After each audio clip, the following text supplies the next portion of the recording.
Hello friend, welcome to my channel JD science classes में आप सभी का स्वागत है। जैसा कि हम घटना चक्र 2 बुक के जो है यूपी पुलिस कांस्टेबल के हिंदी के प्रैक्टिस सेट सॉल्व कर रहे हैं। तो आज का हमारा ये प्रैक्टिस सेट नंबर 7 नंबर का होगा। ठीक है, तो देखिए इसके 6 प्रैक्टिस सेट हिंदी के करा चुके हैं और जीएस के भी 7 करा चुके हैं। ठीक है, तो आप प्ले लिस्ट से देख सकते हैं, वहाँ पर हमने बना लिया है। ठीक है, तो आइए देखते हैं। पहला प्रश्न है,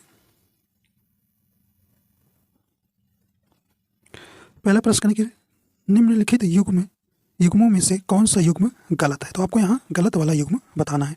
ऑप्शन ए करें कि अवधि जो है पूर्वी हिंदी से संबंधित है। ऑप्शन बी करें ब्रज भाषा पश्चिमी हिंदी से है। सी करें कि भोजपुरी पूर्वी हिंदी से।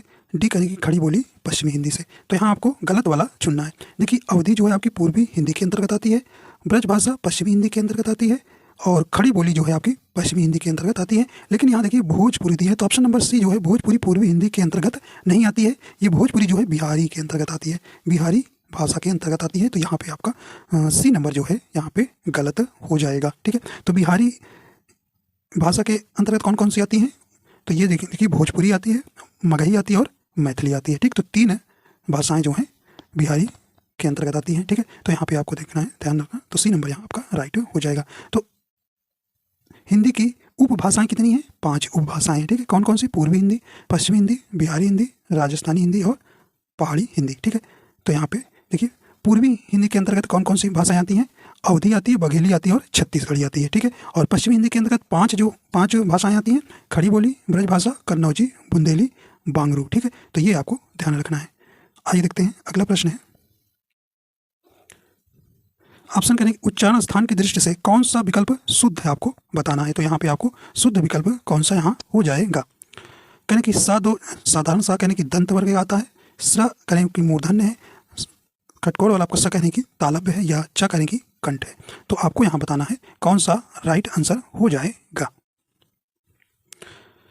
सही ऑप्शन कौन सा हो जाएगी? ऑप्शन नंबर यहाँ पे ए नंबर सही हो जाएगा। साधारण सा जो है ये दंत वर्ग के अंतर्गत है, तो आपका ऑप्शन नंबर ए यहाँ पे राइट हो जाएगा। ठीक है, यहाँ पे ए नंबर आपका सही हो जाएगा। ठीक, तो यहाँ पे देखिए चा आपका किस वर्ग के अंतर्गत आएगा? ये आपका तालु के अंतर्गत आएगा। ठीक है, और कंठ में आपके जानते हैं का वर्ग आता है। ठीक है, तो यहाँ पे ध्यान रखिएगा। देखिए आपको के टी एम डी और वी ध्यान रखना है। का के से क्या होगा? कंठ वर्ग आएगा। ता से क्या? तालु वर्ग मतलब चा आएगा। माँ से मूर्धन्य मतलब टा वर्ग आएगा और टी मतलब दंत मतलब ता वर्ग आएगा। वी मतलब ओष्ठ मतलब पा वर्ग आएगा। ठीक है, तो यहाँ पे सही ऑप्शन कौन सा हो जाएगा? ए नंबर यहाँ पे राइट हो जाएगा। देखिए मूर्धन्य वर्ण के अंतर्गत कौन कौन आता है? ये आपका री और टा वर्ग आता है। ठीक है, दंत वर्ग के अंतर्गत कौन आएगा? रा और सा होता है ये। ठीक है, ये आपको यहाँ पे ध्यान रखना है। अगर ता वर्ग वहीं आपसे पूछे तो ला और सा भी आता है। ठीक है, तो यहाँ पे ध्यान रखिएगा। आइए देखते हैं अगला प्रश्न है। निम्नलिखित में से कौन सी व्यंजन ध्वनियाँ स्पर्श संघर्षी कहलाती हैं? तो आपको बताना है स्पर्श संघर्षी कहलाती हैं। सही ऑप्शन आपका यहाँ हो जाएगा। तो सही ऑप्शन कौन सा हो जाएगा? ऑप्शन नंबर ए नंबर सही हो जाएगा। चा, छा, जा और झा जो है ये स्पर्श संघर्षी कहलाते हैं। ठीक, तो ऑप्शन नंबर यहाँ पे सही हो जाएगा।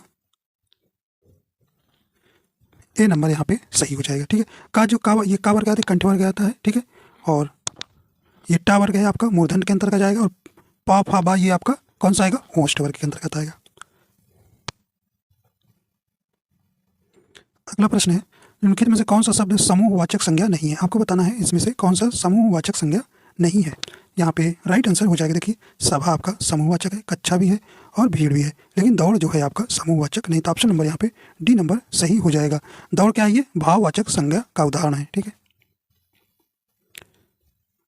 अगला है, सप्ताह में 7 दिन होते हैं, प्रस्तुत वाक्य में दिन शब्द है, यानी कि पुल्लिंग है, स्त्रीलिंग है, उभयलिंग है या कुछ भी नहीं।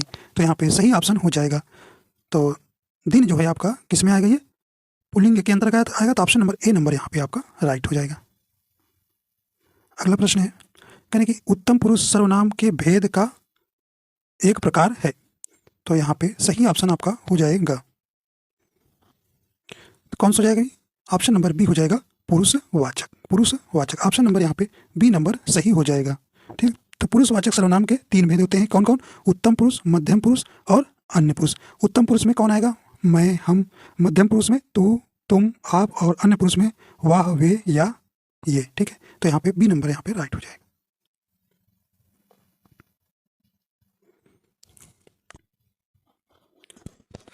अगला कहें कि सालों बाद उसका प्रवासी पति लौटा है, इस वाक्य में कौन सा शब्द विशेषण है? तो आपको यहाँ विशेषण वाला शब्द बताना है। राइट आंसर हो जाएगा, तो ऑप्शन नंबर सी हो जाएगा, प्रवासी, ठीक है। अगला करें कि मीरा जोर से हंसी, यह वाक्य किस क्रिया का समुचित उदाहरण है? तो यहाँ पे सही ऑप्शन हो जाएगा, देखिए मीरा जोर से हंसी, तो ये कैसी क्रिया है? यहाँ पे देखिए कोई कर्म नहीं है, तो यहाँ पे आपका सही ऑप्शन हो जाएगा, ऑप्शन नंबर ए हो जाएगा, यहाँ अकर्मक क्रिया है, ठीक है। तो जहाँ पर आपका कर्म नहीं होता है वहाँ पे अकर्मक क्रिया होती है, तो ऑप्शन नंबर ए नंबर यहाँ सही हो जाएगा। तो जिस क्रिया के व्यापार का संचालन करता करता है और फल भी करता प्राप्त करता है, उसे हम वहाँ पे अकर्मक क्रिया होती है, ठीक। तो यहाँ मीरा जोर से हंसी है, ठीक। तो ऑप्शन नंबर यहाँ ए नंबर राइट हो जाएगा। करें कि लोग बड़ी बड़ी गाड़ियां लेकर आ रहे थे, वाक्य का काल पहचानिए। तो आपको यहाँ पर बताना है कौन सा इसमें काल है। करें कि अपूर्ण वर्तमान काल, अपूर्ण भूतकाल, सामान्य भविष्य काल या सामान्य भूतकाल। राइट आंसर आपका यहाँ कौन सा हो जाएगा? तो देखिए आ रहे थे, अभी पूरा काम नहीं हुआ है, तो option number B number right हो जाएगा, अपूर्ण भूतकाल, ठीक। आ रहे थे, तो लोग बड़ी बड़ी गाड़ियां लेकर आ रहे थे, ये अपूर्ण भूतकाल है, मतलब पूरा अभी नहीं हुआ था, ठीक है। तो option number B number right हो जाएगा। अगला प्रश्न है, कहने कि अमी का तस्यम रूप है। आपको बताना है अमी का तस्यम रूप है, यहाँ पे राइट आंसर हो जाएगा। कहने कि अमी, अमृत, अमृत या अमी। राइट आंसर आपका यहाँ हो जाएगा, ऑप्शन नंबर कौन सा हो जाएगी? ऑप्शन नंबर बी हो जाएगा, अमृत जो है अमी का तस्यम रूप होगा। तो ऑप्शन नंबर यहाँ पे बी नंबर राइट हो जाएगा। आइए देखते हैं अगला प्रश्न है, कहने कि आकाश का पर्यायवाची शब्द नहीं है। आपको बताना है इसमें से आकाश का पर्यायवाची शब्द नहीं है। राइट आंसर हो जाएगा, देखिए गगन होता है, नभ होता है, अंबर होता है, लेकिन अवन नहीं होता। ऑप्शन नंबर यहाँ पे डी नंबर जो है सही हो जाएगा, ठीक है।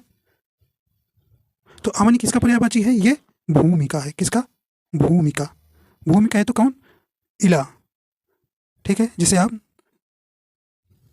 वसुधा, धरा और धरती बोलते हैं, ठीक। पृथ्वी धरती बोलते हैं, वसुंधरा, मेदिनी, अचला, ठीक है। तो ये जो है पृथ्वी के पर्यायवाची है। तो ऑप्शन नंबर डी नंबर यहाँ अवनी जो है पृथ्वी का पर्यायवाची हो जाएगा। और सब क्या हो जाएंगे यहाँ पे? आपका आकाश का पर्यायवाची है, ठीक है।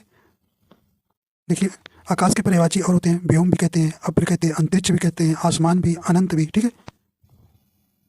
आगे देखते हैं, कहने कि अवर का विलोम शब्द है, तो आपको बताना है अवर का विलोम शब्द इसमें से कौन सा हो जाएगा? यहाँ पे राइट आंसर हो जाएगा बी नंबर, प्रवर, ठीक है। अगला प्रश्न है, कहने सुधा का अनेकार्थक शब्द क्या है? सुधा का अनेकार्थक शब्द इनमें से कौन सा हो जाएगा? तो सही ऑप्शन हो जाएगा, ऑप्शन नंबर कौन सा हो जाएगा? ऑप्शन नंबर बी हो जाएगा, अमृत और पानी जो है ये सुधा का अनेकार्थक शब्द होगा। ऑप्शन नंबर यहाँ पे बी नंबर सही हो जाएगा।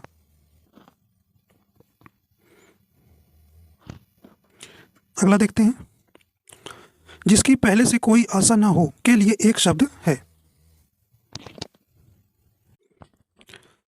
जिसकी पहले से कोई आशा ना हो के लिए एक शब्द आपको बताना है। तो राइट आंसर हो जाएगा, जिसकी पहले से कोई आशा ना हो के लिए एक शब्द होगा, ऑप्शन नंबर ए हो जाएगा, अप्रत्याशित।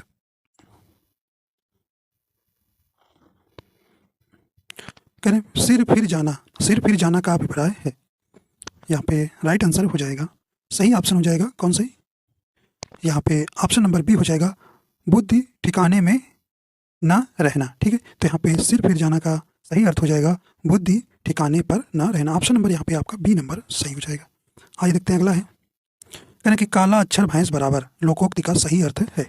यहाँ पे राइट आंसर हो जाएगा कौन सा हो जाएगा? सही ऑप्शन हो जाएगा, ऑप्शन नंबर ए हो जाएगा, पढ़ा लिखा ना होना। आइए देखते हैं अगला है, कहना कि श्वेत और स्वेद का अर्थ है, सही ऑप्शन हो जाएगा। देखिए श्वेत माने क्या होता है? सफेद, और स्वेद माने पसीना। तो ऑप्शन नंबर बी नंबर यहाँ पे राइट हो जाएगा। अगला है कि धड़ाक में प्रत्यय है, तो आपको बताना है धड़ाक में प्रत्यय जो है किसी मूल शब्द के बाद में लगता है। यहाँ पे सही ऑप्शन हो जाएगा कौन सही? Option number A B number हो जाएगा, आक जो है आपका यहाँ पे धड़ाक में जो है प्रत्यय, तो ऑप्शन नंबर बी राइट हो जाएगा। आइए देखते हैं अगला प्रश्न है, कहने कि साख्या गगन सॉरी साख्यागमन का सही संधि विच्छेद है। यहाँ पे सही ऑप्शन हो जाएगा साख्यागमन में सही संधि विच्छेद कौन सा हो जाएगा? यहाँ पे राइट आंसर हो जाएगा ऑप्शन नंबर कौन सा हो जाएगा? ए नंबर सही हो जाएगा, सखी प्लस आगमन। ठीक है, तो ऑप्शन नंबर यहाँ पे सही ऑप्शन कौन सा हो जाएगा? ए नंबर सही हो जाएगा।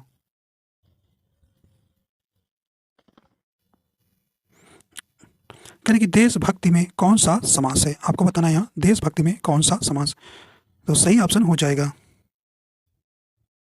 तो देशभक्ति का समास विग्रह करेंगे तो देश के लिए विभक्ति, देखिए जिसमें के लिए आपको कारक चिन्ह आता है वहाँ पे कौन सा अलंकार सॉरी कौन सा समास होता है? वहाँ तत्पुरुष समास होता है, तो बी नंबर आपका यहाँ सही हो जाएगा। ठीक, देखिए अब बहुब्रीहि समास क्या होता है? बहुब्रीहि समास में इसमें दोनों पद क्या होते हैं? अप्रधान होते हैं, किसी अन्य की ओर क्या करते हैं? संकेत देते हैं। ठीक है, निम्न में से मिश्रित वाक्य है, आपको बताना है इसमें कौन सा मिश्रित वाक्य है? सही ऑप्शन हो जाएगा, तो सही ऑप्शन हो जाएगा ऑप्शन नंबर डी हो जाएगा, मैंने सुना है कि नीना पास हो गई है। ठीक है, तो यहाँ पे डी नंबर आपका राइट हो जाएगा। देखिए बी नंबर में मैं पढ़ता हूँ और देखिए और जहाँ लगता है किंतु परंतु वहाँ पे संयुक्त वाक्य होता है। ठीक है, और यह वर्षा हो रही साधारण सरल वाक्य, सुधीर पढ़ता है सरल वाक्य। ठीक, तो बी नंबर में मैं पढ़ता हूँ और वह खेलता है, इसमें संयुक्त वाक्य है। ठीक है, तो यहाँ पे राइट आंसर यहाँ पे आपका कौन सा हो जाएगा? डी नंबर सही हो जाएगा। अगला है निम्नलिखित में से शुद्ध वाक्य का चयन कीजिए, आपको यहाँ शुद्ध वाक्य वाला शब्द को चुनना है। सही ऑप्शन हो जाएगा, सही ऑप्शन कौन सा हो जाएगा? तो ऑप्शन नंबर यहाँ सी हो जाएगा, कृपया खुले पैसे दे। ठीक है, तो ऑप्शन नंबर सी जहाँ यहाँ पर शुद्ध हो जाएगा। निम्नलिखित में शुद्ध वर्तनी वाला शब्द कौन सा है?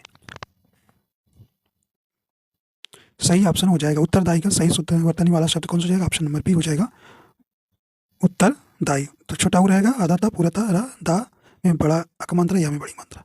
आइए देखते हैं अगला है, कहने किस छंद में 26 मात्राएं होती हैं तथा 14 और 12 पर यति होती है? सही ऑप्शन आपका हो जाएगा, तो किसमें होता है? तो यहाँ पे राइट आंसर हो जाएगा सी नंबर गीतिका में। ठीक है, तो ऑप्शन नंबर यहाँ पे कौन सा हो जाएगा? सी नंबर सही हो जाएगा। ठीक है, सोराठा में क्या होता है भाई? 11 13। ठीक है, दोहा का उल्टा सोराठा। ठीक है,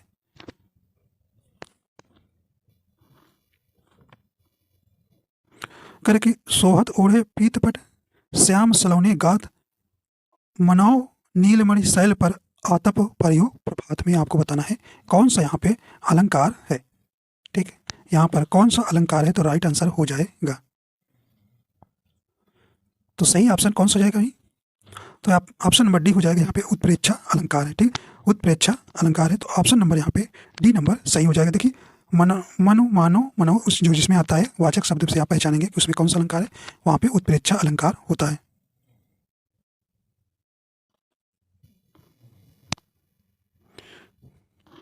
निम्नलिखित में से कौन ज्ञानश्रयी शाखा के कवि हैं? आपको बताना है निम्नलिखित में कौन ज्ञानाश्रयी शाखा के कवि हैं, आपको यहाँ बताना है। क्या सूरदास, मलिक मोहम्मद जायसी, कबीर दास या तुलसीदास? राइट आंसर हो जाएगा, तो सही ऑप्शन हो जाएगा कौन सी? तो ऑप्शन नंबर सी हो जाएगा, कबीर दास जो है ज्ञानाश्रयी शाखा के कवि हैं। ठीक, तो ऑप्शन नंबर यहाँ सी नंबर सही हो जाएगा। देखिए ज्ञानाश्रयी शाखा के जो भक्त थे वे कवि निर्गुणवादी थे, वे गुरु का बहुत सम्मान करते थे और जाति पाति के भेदों को नहीं मानते थे। ठीक है, तो इस शाखा के अंतर्गत कौन कौन से कवि आते हैं? कबीर दास थे, नानक, रैदास, दादू दयाल, सुंदरदास, मुक्तदास, मलिक मोहम्मद जायसी, ये कुछ जो हैं कवि थे जो हैं ज्ञानाश्रयी के अंतर्गत आते हैं। ठीक है, और वहीं निर्गुण कवि के अंतर्गत कौन आता है? तुलसीदास, रामाश्रयी, काव्यधारा। ठीक है, तो ये यहाँ पे आपको ध्यान रखना है।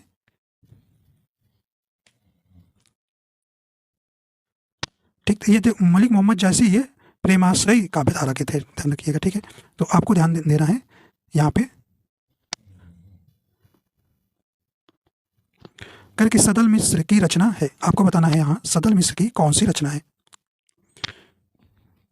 तो यहाँ पे सही ऑप्शन हो जाएगा ऑप्शन नंबर बी हो जाएगा, नास के तो पख्यान जो है आपका यहाँ बी नंबर राइट हो जाएगा। तो नासिकेतोपाख्यान जो है सदल मिश्र की रचना है, ठीक है। तो यहाँ पे आपका सही हो जाएगा बी नंबर। प्रेम सागर किसने लिखा है? ये लल्लू लाल, ठीक है, लल्लू लाल, ठीक है। और रानी केतकी की आप जानते हैं इंसान का लिखे हैं, ठीक है, ठीक।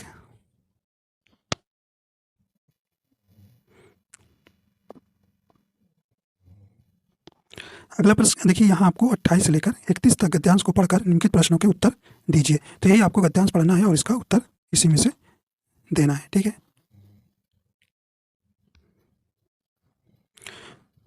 कह रहे कि कुंती अपने लाडले लाल को अपने हृदय से टुकड़े टुकड़े को अपने प्यारे नवजात शिशु को नदी में छोड़कर लौट आई, ठीक है। वह छोटी नदी थी, वायु अनुकूल थी, दयो की गति जानी नहीं जाती, वह नदी चंबल नदी में जाकर मिलती है।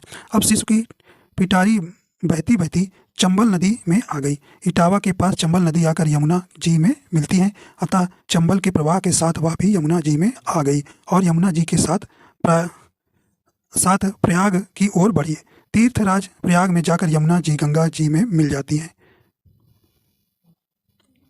करेंगे अतः अब वह मंजूषा शिशु को लेकर, मतलब जिसमें कर्ण को, जब इसमें कर्ण है, ठीक, मंजूषा जिसमें रखे हुए हैं उस शिशु को रखा गया है, कुंती ने जिसमें रखा है शिशु को, वही हुए मंजूषा शिशु को लेकर काशी की ओर बहने लगी। उसके साथ न कोई मल्लाह था न पथ प्रदर्शक, भाग्य उसे स्वयं ही बहाकर ले जा रहा था। काशीपुरी पाटलिपुत्र आदि राज्यों की सीमा को पार करती हुई गंगा जी के प्रवाह के साथ वह मंजूषा बिना किसी रुकावट के आगे बढ़ती जा रही थी। आगे चलकर वह अंग देश की सीमा में पहुंची। अब मानो उसकी यात्रा समाप्त होगी। उसी समय चंपा नगरी के राजा अधिरथ अपनी स्त्री राधा और अपने सेवकों के सहित गंगा स्नान करने आए थे। उन्होंने दूर से इस सुंदर सी पेटी को जाह्नवी की लहरों के साथ क्रीड़ा करते देखा। अंत में उन्होंने अपने सेवकों को आज्ञा दी, सामने या जो मंजूषा बहती जा रही है उसे पकड़कर लाओ।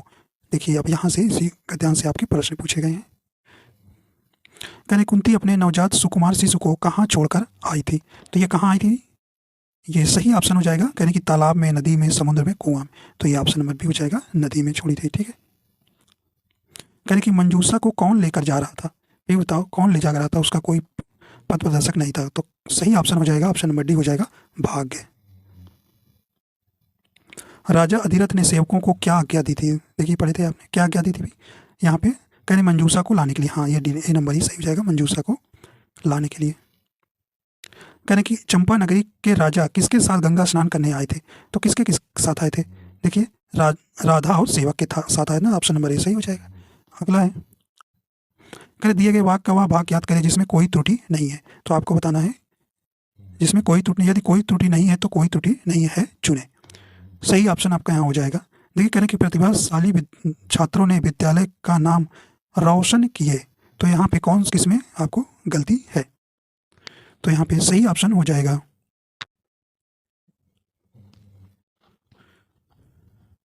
तो कहाँ पे गलती है? तो ऑप्शन नंबर यहाँ पे तीसरे नंबर पे गलती है। रोशन नहीं होगा, रोशन करें ना, तो ऑप्शन नंबर यहाँ पे बी नंबर सही हो जाएगा, तीसरे पार्ट में गलती है, ठीक है, तो रोशन। अगला देखते हैं, कहने के निम्नलिखित प्रश्न दिए गए 4 विकल्प में से उस विकल्प का चयन करें जो मुहावरे का अर्थ व्यक्त करता है। कहने की म्याऊ की ठौर पकड़ना, इसका अर्थ सही हो जाएगा। तो सही ऑप्शन हो जाएगा कौन सही? ऑप्शन नंबर डी हो जाएगा, जोखिम का कार्य करना। अगला खड़ी बोली हिंदी की उत्पत्ति हुई है। तो आपको बताना है, अभी आपसे बताया गया था खड़ी बोली की हिंदी की उत्पत्ति किससे हुई है। राइट आंसर आपका यहाँ हो जाएगा, तो सही ऑप्शन हो जाएगा, ऑप्शन नंबर सी सही हो जाएगा, सौर सैनी अपभ्रंश से। करें कि भगवत गीता का संधि विच्छेद है। सही ऑप्शन कौन सा हो जाएगा? तो यहाँ पे ऑप्शन नंबर सी सही हो जाएगा, भगवत प्लस गीता। सुमित्रा नंदन पंत को किस कृति पर ज्ञानपीठ पुरस्कार मिला? यहाँ पे सही ऑप्शन हो जाएगा, किस पर मिला था? ऑप्शन नंबर डी हो जाएगा, चिदम्बरा के लिए, ठीक है। तो ज्ञानपीठ पुरस्कार का स्थापना कब हुई थी? 1961 में, ठीक है। यहाँ पे सही ऑप्शन हो जाएगा डी नंबर। और सबसे पहले ज्ञानपीठ पुरस्कार किसे प्राप्त हुआ था? ये जी शंकर कुरूप को, ठीक है, ध्यान रखिएगा, जी शंकर कुरूप को 1965 में, ठीक है, यहाँ पे मिला था। और यहाँ पूछा जाता है उर्वशी के लिए किसको जो है ज्ञानपीठ पुरस्कार प्रदान किया गया, तो ये रामधारी सिंह दिनकर को, ठीक है। अगला देखते हैं, कहते हिंदी दिवस कब मनाया जाता है? सही ऑप्शन हो जाएगा, तो सही ऑप्शन ऑप्शन नंबर बी हो जाएगा, 14 सितंबर को हिंदी दिवस मनाया जाता है, ठीक है। तो हिंदी दिवस का मनाया 14। अगर विश्व हिंदी दिवस पूछे आप तो आप बताएंगे 10 जनवरी को मनाया जाता है, ठीक है। तो इस प्रकार आपका यहाँ पे पूरे क्वेश्चन हो जाते हैं। तो आशा करता हूँ आपको पसंद आया तो लाइक एंड शेयर कर दीजिएगा। अगर चैनल पर नए हैं तो चैनल को सब्सक्राइब कर लीजिएगा। वीडियो देखने के लिए आपको बहुत बहुत धन्यवाद।